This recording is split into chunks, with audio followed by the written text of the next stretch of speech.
ตำแหน่งได้แต่งน้องคงสบายบอกคือกับอาย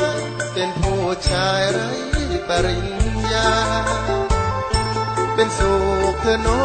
งเจ้าต้องเข้างานวิวาสู่วันที่ไรวาสนาพ่อแม่เลี้ยงมาทดแทนพระคุณบุญที่มีน้อง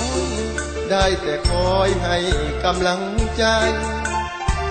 เธอพบฟ้าใหม่ที่สดใสกว่าอ้ายชายแข่งเรือแข่งพายก็ได้อยู่เด้อแก้วตานี่มันแข่งวา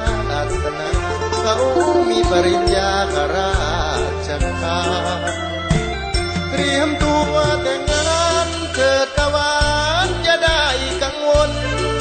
สองเรานั้นรู้แก่ตนที่จะเป็นคนหลีกทางให้เขา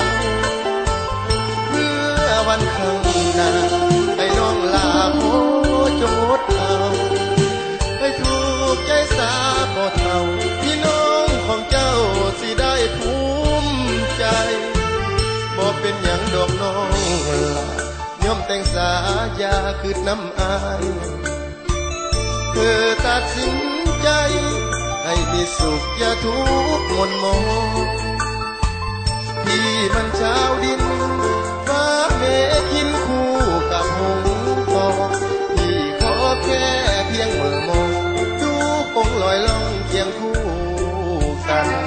ไป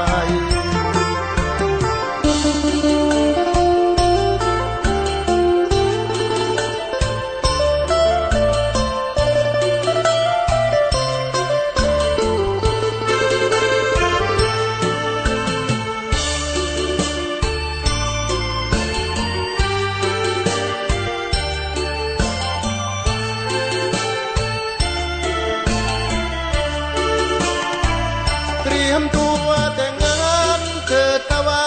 นจะได้กังวลสองเรานั้นรู้แก่ตนที่จะเป็นคนหลีกทางให้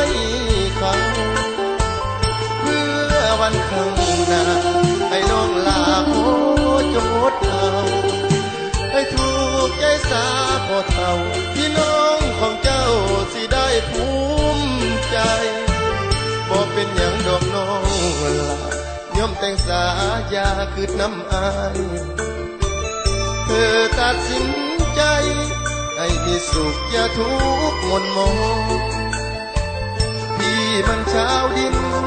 ฟ้าเมฆินคู่กับหงส์ทองที่ขอแค่เพียงเมื่อมองดูคงลอยล่องเคียงคู่กันไป